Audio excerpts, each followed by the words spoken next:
consistency. This frees some of the starch and exposes it to enzymes from the malted kernels.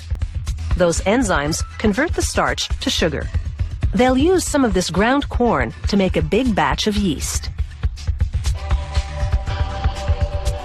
They add it to water in a tank and boil it until it becomes a thick soup. Once it reaches the desired consistency, they allow it to cool to room temperature. They add yeast and blow air into the mix to help the yeast grow, making this one big batch of liquid yeast. In another tank, a ton of corn is being blended with water and boiled. This breaks down more of the starch, converting it to sugar. Once cooled, they pump the mix and the liquefied yeast into the fermentation tank. Over a period of 4 days, the yeast turns the sugar to alcohol. The process also generates carbon dioxide, which is vented into the atmosphere. Every so often, the brewmaster scoops up some liquid and scrutinizes it. If it looks too thick, the conversion of sugar to alcohol is not yet complete.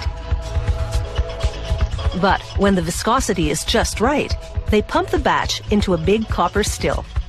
It's just like the type used to make moonshine in the backwoods centuries ago.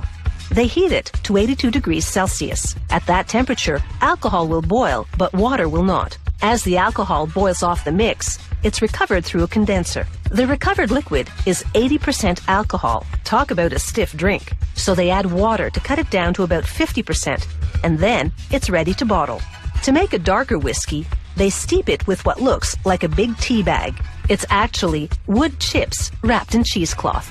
The whiskey absorbs flavor and color from the wood over a period of about 2 months. When the whiskey takes on a golden hue, they transfer it into oak barrels. They allow the whiskey to age for 2 years in a hot room.